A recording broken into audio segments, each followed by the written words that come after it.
l'usage des tenantes de ce qu'il est convenu d'appeler le roman social. Donc dans leur sillage, j'ai nommé Maria Maba, Aminata Sow Fall, Nafissatou Nia Diallo. Mamadou Baba Talla jette un puissant coup de projecteur sur les ravages d'une maladie qui ronge la femme sénégalaise depuis de longues décennies, la folie des grandeurs.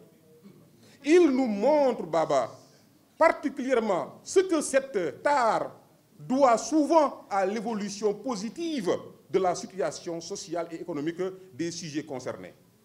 J'avais juste envie de partager ce que j'avais vu à Montréal. Des gens qui étaient dans des situations extrêmement difficiles. Certains ont été sacrifiés par leur famille parce qu'ils ont voulu envoyer leurs enfants étudier juste pour des questions sociales à Dioudomami, Canada, à Dioudomami, Europe. Alors que dans les faits, ils n'étaient pas capables d'assurer à leurs enfants une scolarité, vu que les études au Canada coûtent hyper cher.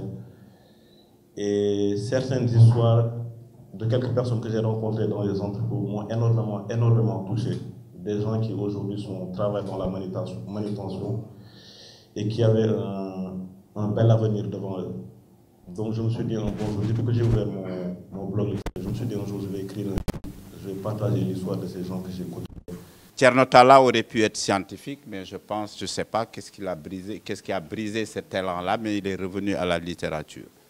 Quand il s'est lancé dans le roman, dans l'écriture, je l'ai accompagné par mes encouragements. Mais quand il a voulu publier le livre, j'avoue, hein, en tant que puriste, entre guillemets, je lui dis, mais est-ce que tu peux me dire la structure de ton livre? Parce que c'est au fond cela.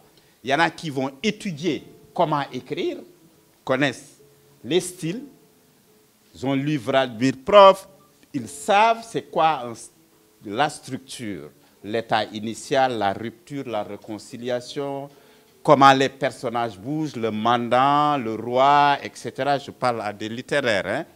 Mais rien de tout cela, il s'est lancé dans l'écriture. Et c'est ça la différence entre cette génération et la nôtre. Vous foncez et avec des fortunes diverses, mais vous êtes plus courageux que nous.